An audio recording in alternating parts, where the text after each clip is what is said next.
Hey everybody, I'm just going to give it a couple more minutes to see if anybody else joins. So just sit tight for maybe another minute or so.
Okie dokie. We can go ahead and get started. Let me just pull up my PowerPoint really quick. Hopefully nobody's having any Zoom issues.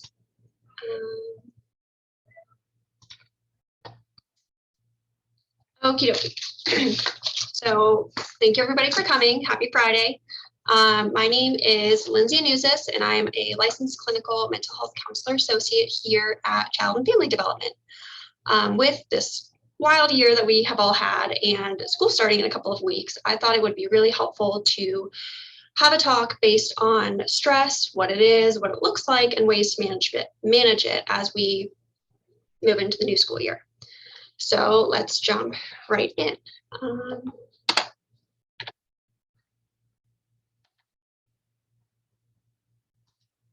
Okay, so everybody's likely experienced stress at one point in their life or another, but what exactly is it? Stress is a response to changes that create taxing demands. It can be both positive, which we refer to as eustress, and negative, which we call distress in nature. Stressors can be short-term, such as a school deadline, maybe a fight with a loved one, or a sports competition. And it can also be long-term in nature. So this could be something like chronic illness. It could be discrimination or global pandemic that we have all been living through. Super stressful. So with stress, again, it's a normal experience. Everybody has experienced or gone through, but it can look different for different people. And with eustress, that's typically something with the positive stress that can be motivating. It can encourage us to try something new. It can be super exciting.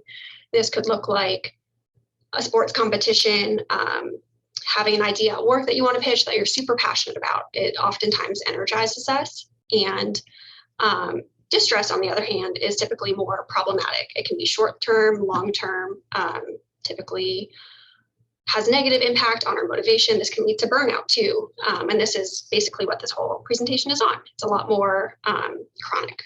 So let's get into what stress can look like. Stress shows up in all different ways in our bodies. From an emotional standpoint, stress can look like feeling on edge all the time. It can be maybe increased irritability, could be behavioral or emotional outbursts.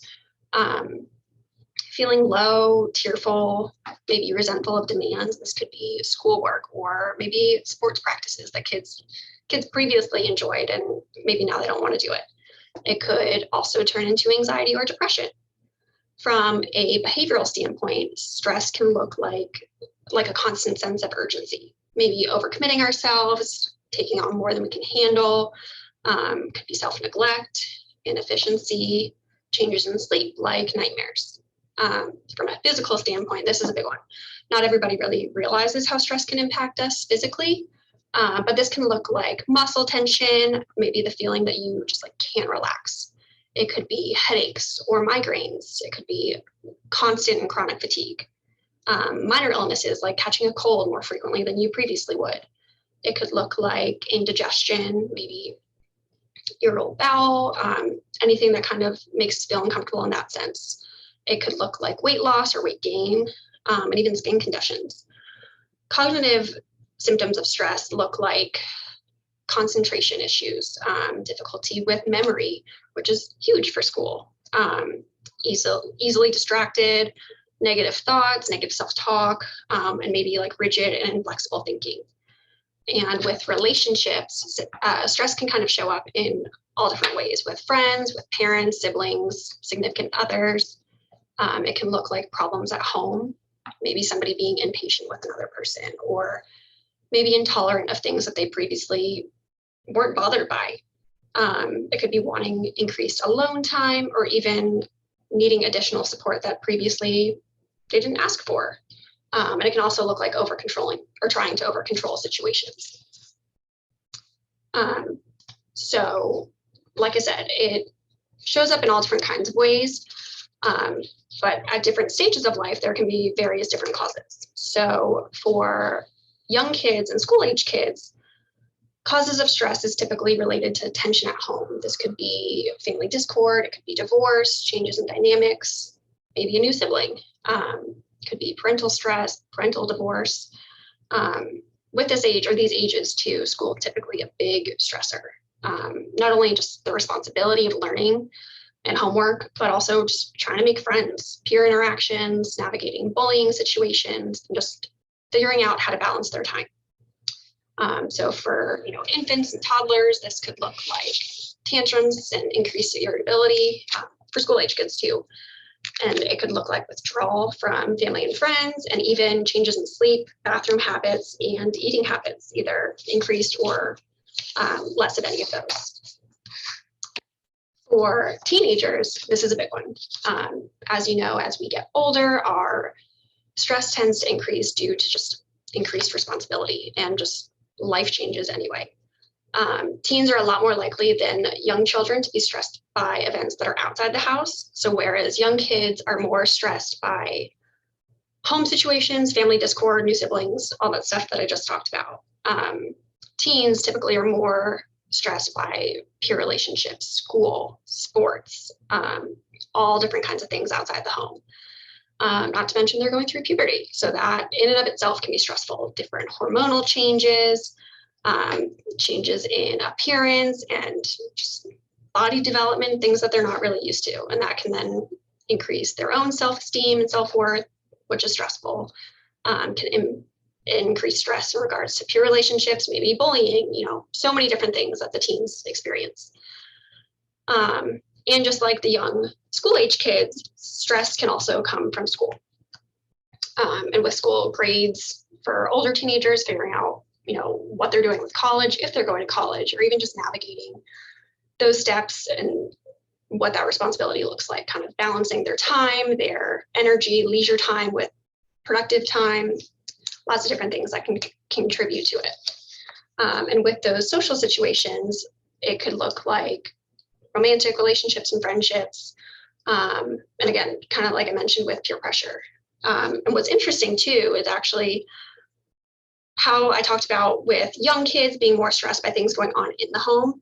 Actually, a 2018 survey from the American Psychological Association found that for Gen Z, which is individuals between 15 and 21, some of their major stressors related to social issues that maybe we weren't even aware of, things such as like gun violence, rising suicide rates, climate change, treatment of immigrants, and sexual harassment. Those were all some of the biggest sources of stress for this age range.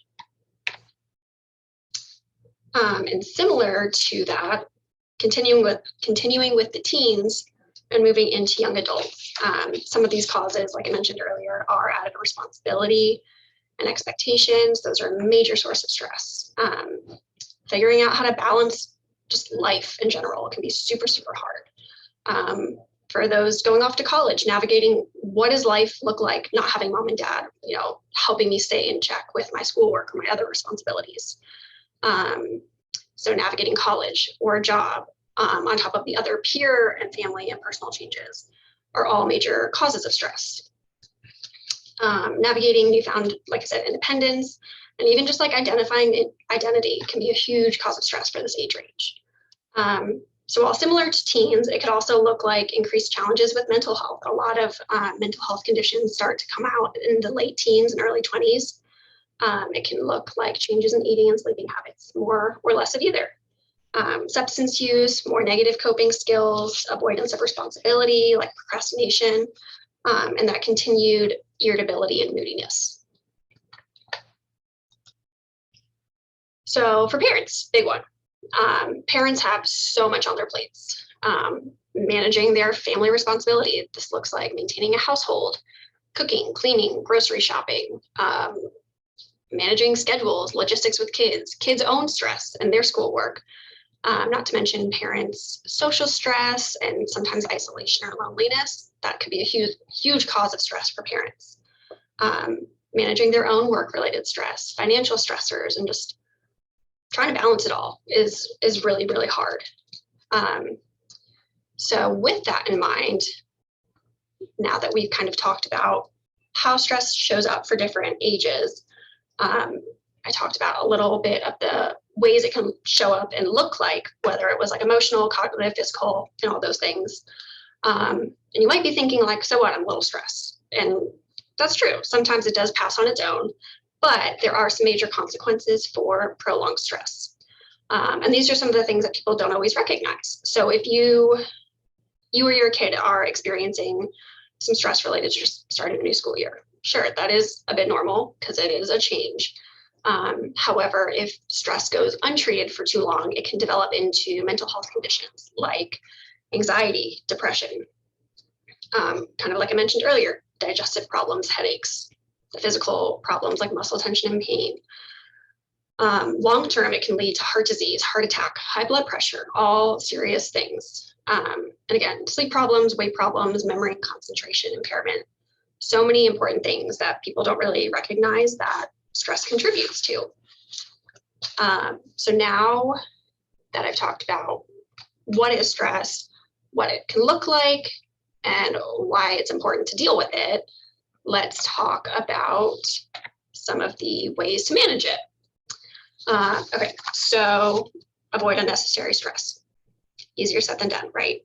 But what I mean with this is setting boundaries, learning how to advocate for yourself. So managing and setting boundaries for your time and your energy. Learning how to say no, like maybe, obviously different things for parents and kids, but maybe this means, or this looks like, parents, you don't need to join like another club, or you don't need to be a member of the PTO at school. Like that is maybe unnecessary stress that you just don't need. For kids, this could be, not joining clubs at school. Maybe they have their few core things that they're interested in and passionate about. And sure, being diverse looks good for college, but like sometimes weighing the benefits to, the negatives is really important. So setting boundaries, learning how to say no, This could also be avoiding like toxic environments or people. Like if there's a friend who's always super dramatic, learn how to say no and, take care of your time, your energy, and your mental health. Also with this, not boundary as much, but creating like a to-do list can be super helpful for managing expectations and helping just kind of like stay on track for managing current stressors. Think about what you can and can't control. So again, sounds kind of easier said than done, but what I mean with this is like, think about things that are in your control, whether it's for kids, it could be like you have a math test coming up. What is in your control? You can't really control that you have a math test, but if you're stressed about that test, you can control how much time and energy you put into studying. So reframing a situation can be super helpful for this. And that kind of goes into the next idea of a growth mindset versus a fixed mindset. So for this, a growth mindset is essentially looking at a situation and looking for the opportunities. It's so easy to, especially when we're stressed, have an idea that a situation is like stuck. It's rigid. We can't change it. I can't do anything, but I have a math test.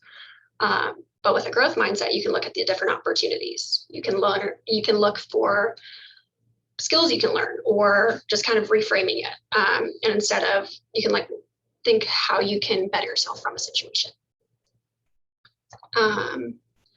Make time for fun and relaxation. This is huge. And I'll get into this a little bit more with the take care of yourself as well in the next couple of slides.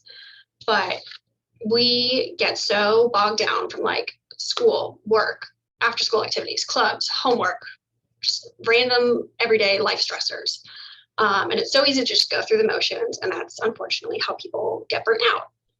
So making time for fun and relaxation is huge for just like maintaining overall mental health, kind of re-energizing ourselves, refilling up our cups that get drained throughout the day from our various responsibilities. And so for making fun for time and relaxation, it doesn't have to be like some crazy extravagant thing. It could be like spend 5 minutes alone quietly and just like be present. It could be drawing. It could be taking the dog for a walk. I don't know. It does not have to be some extravagant thing. It doesn't have to be long, but it should be every day. And kind of getting into that habit is huge for managing stress. Having something to look forward to that's not stress inducing is huge. Create clear goals and expectations for yourself. So with this, having a plan of like, what is this week going to look like can be huge. What do you want to accomplish this week? Having expectations for like, I have schoolwork, I have work, I have after school activities, just like having an idea of what that looks like can be huge. A lot of the time things seem unmanageable when it's just like spoken about, but having like a straightforward, concrete goal can be wonderful. With take care of yourself, again, sort of spoke about that already, and I'll get more into this on the next slide, but self-care, doing the things today that make tomorrow easier. This is for physical health, mental health, just taking care of ourselves in general. Affirmations and self-compassion. These are huge. Creating an affirmation can help with just confidence and overall self-esteem. It can help to adjust that mindset from a fixed mindset to a growth mindset, like I spoke about earlier. It can be helpful just for managing those tough times. It can be something like, this is temporary, or from Glennon Doyle, like one of my favorite authors, it could be the idea of we can do hard things. So kind of just having that little positive affirmation or motto that gets you through those hard times can be huge. And then effective communication. So obviously communication is important all the time and in relationships and just in general, but especially when somebody's feeling stressed, using clear and effective communication with others is huge. Learning how to delegate things if you're feeling overwhelmed. It's hard to support the ones you love, whether, parents, you're trying to figure out how to support your kids, or kids, you're trying to just figure out how to deal. Communicating effectively and letting others know that you are feeling overwhelmed can go a long way in helping you manage that stress. Okay, so a little bit more on coping skills. Coping skills are the things that help us manage stress. They help us get through those hard times. And while preventing stress is ideal, sometimes it's just not preventable, and life happens. So with that in mind, coping skills can be great to kind of help us refill those cups in a sense. So physiological coping skills could look like controlled breathing, spending some time and doing mindful breathing or a meditation app, which I actually have a couple slides from now. It could look like having a healthy and well-balanced meal, paying attention to how we're nourishing our bodies. It can look like relaxation, physical exercise. And again, it doesn't have to be anything extravagant, but like take the dog for a walk or stretch. Get your body moving in some sort of way. Sleep hygiene, I'll get into that a little bit more as well. And changing your environment. For cognitive and emotional coping skills, this can look like challenging those negative thoughts. So reframing things, like if you are constantly having this negative self-talk, thinking to yourself like, this is helpful. Like, sure, I am stressed about that math test, but like, is fretting about it all day going to solve anything other than just like make me exhausted and more stressed? No. So kind of challenging those, being those like thought detectives can be huge. Expressing emotions is also super important. Like I mentioned previously, talk to those people who you care about. Talk to those people who are in your circle. Positive thinking, reframes, noticing how we're talking to ourselves. Sometimes I, joke around with clients of like, talk to yourself the way you would talk to your dog. You would be kind, you would be sweet, you would be encouraging, even for the little things like, oh, like good job going outside, be kind to yourselves. And self-awareness, just like checking in with yourself, noticing how you're feeling. For behavioral coping skills, this can look like self-care, setting those boundaries, learning how to say no, collaborating with others and delegating when possible, changing your behavior. Like if you notice that you keep procrastinating, like reading a school book, noticing how that behavior is negatively impacting you and your overall stress is huge. So noticing of like, hey, maybe if I set aside some time to read this book, it would be more productive and beneficial for my overall stress than if I, kept scrolling through TikToks or watching videos or, I don't know, hanging out with friends. Obviously, there's a time and place for everything, but sometimes checking in, being more self-aware, and changing our patterns of behavior can go a long way for stress management. Okay. So I briefly mentioned this a slide back.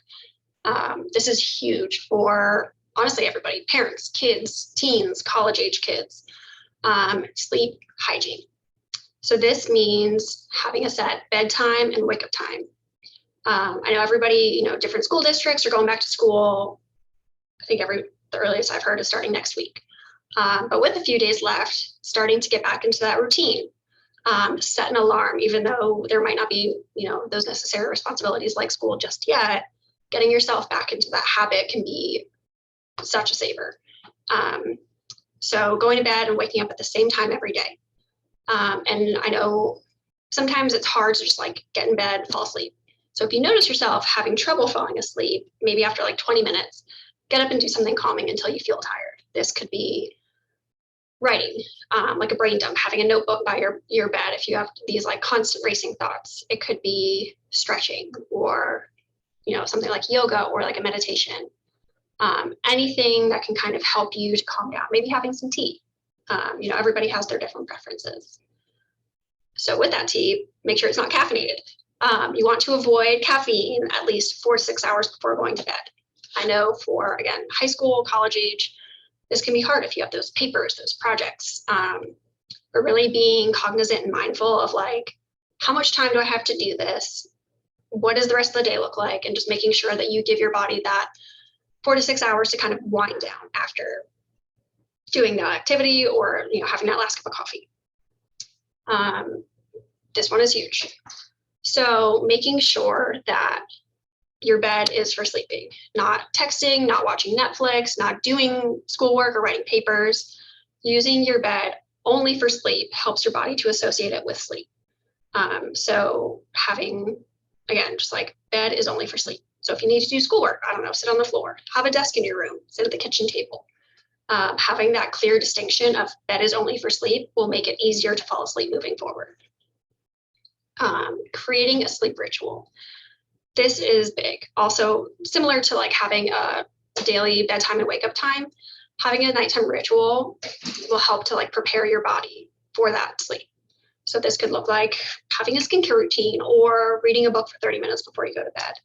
Anything that kind of gets your body in that regular habit of like, okay, so I'm doing this, this, this. And when I'm done with this, that's when I go to bed. Over time, once you kind of make that a habit, your brain and body will associate the start of that routine with eventually going to sleep. And then also huge one, all of these are huge, but especially no screen time before bed. So easy to watch Netflix, to be on TikTok, texting people, so many different things. Even like a Kindle can have blue light. So using devices, specifically those with blue light, are awful for right before bed. Blue light specifically it tells our brains to stop producing melatonin or to delay it, which is our sleep hormone. It delays our internal clock and makes it hard to fall asleep. So being super aware of like what we do before we go to bed is huge to help just overall sleep hygiene and our ability to fall asleep at a regular, decent time. So now that I've talked about what is stress, what does it look like? If I don't do anything about it, how can it evolve? How does it look like for different age kids and parents? Now with school starting back up, we can talk about ways to manage it for the school year. So preparing for the new school year. Super huge to acknowledge stress and other emotions. This is important, parents, so you model this for your kids, and kids just like acknowledge it. There's research shows actually that the idea of like name it to tame it is huge. Acknowledging that we are feeling a certain way helps to kind of work through it faster than if we were to suppress it. So if you are feeling just nervous about the school year, yeah, a lot of people have been virtual the last year and a half. So it is a big change, and that's okay. And acknowledging that like, hey, I'm worried about meeting new people at school. That's okay. As long as you acknowledge it, it's a lot easier and less overwhelming to work through. This is also a great way to, with the start of school, this is a great time to start fresh. So track your mood. Sometimes I encourage my clients to have like a bullet journal, make it creative, make it fun. That's a great thing to do at the end of the night when you aren't using blue light. Try tracking your mood and see if you notice any patterns. Control the controllable. So talked about this right at the beginning of the webinar. But essentially what I mean with this is like, so we know school is going to start on X day. What can I do to prepare for that? How can I control the controllables? So that might look like the night before each day, pick out the outfit that you or your kid is going to wear and pack their backpack, pack their lunch as much as possible, have everything organized so we know, the morning is less stressful. Again, weird year and a half. So like maybe to help ease that anxiety of starting school or that stress, you could go to your school's open house, meet the teachers, see the classroom, figure out like where you navigate the hallways if you're going into like middle school or high school where you switch classes. Get organized. So this is huge. Help yourself to help your kids. Get like an agenda or a planner, or even I always think it's a good idea to have like a giant calendar somewhere in the home. Have it be organized. Maybe each family member have a color-coded, index so that like everybody knows what page everybody's on. This is just good for keeping everybody organized, accountable, independent to like figure out what they're doing with their day. Having a designated and organized place for schoolwork is huge. And by having this, there is less of a chance that kids will do schoolwork in bed, which then impacts sleep. And with that, having a system in place like a checklist or a daily to-do list, anything like that to help stay on top of schoolwork will be huge. Creating routines. So again, sleep and wake routines, but like maybe having a checklist in the mornings of like, okay, I wake up, brush my teeth, shower, whatever, and then I have breakfast, and then I pack my bag and I go to school. obviously cater to your own family, your own needs, but having a routine and being consistent with that routine will go a long way for making the mornings less stressful before school. And set SMART goals and weekly intentions. So this can be super helpful to have something to look forward to. Writing your goals down, research shows that is a lot more helpful to actually accomplish and achieve those goals. And just have an intention, like have something positive to look forward to or to work towards throughout the week. And you can kind of keep that in mind as you like check in with yourself, like just having something that you're working towards. Again, we can get so bogged down with the day-to-days, but having something to look forward to or something that you want to be intentional about can help make it more meaningful. So, like I said earlier, don't want to use these right before bed because of blue light, but these are a couple of apps, since everybody's on their phones these days, that can be super helpful for stress management. Most of them have, if it's not totally free, it at least has a free trial, so you can check it out. But these are 4 of my favorite like stress management related apps. A lot of these deal with meditation as well, which is important because there's been multiple studies that show that meditation helps to manage stress, especially for teens. So there is Calm, helps with meditation and sleep stories. Headspace, which helps with stress, relaxation, and sleep. Mindful, so these are daily mindfulness affirmations. That can be a great start if you don't really know where to begin with those. And then Insight Timer, which is awesome for anxiety, stress, and sleep. And so with that, if you guys have any questions about any of the content I spoke about today, I know it was a bit more brief, but I figured with the start of school, this weird year, that it would at least be helpful to understand what stress might look like in yourself or your kids, as well as some brief strategies and coping skills to deal with it. So if anybody has any questions or comments or concerns, or just want to learn more, want resources, anything like that, I would love to connect further. I've included my email, lanuzis@childandfamilydevelopment.com, my direct office number. Feel free to leave a voicemail. Love to talk with you more. And then kind of as like a series. So today, obviously, was stress.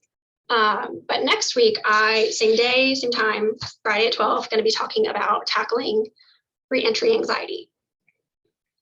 So same kind of deal, register ahead of time if you would like to join. But if anybody has any questions, feel free to reach out. I would love to talk with you further. But otherwise, we will wrap up for today. So if anybody wants to reach out more, let me know. But thank you for joining. And I hope you guys have a great rest of your day.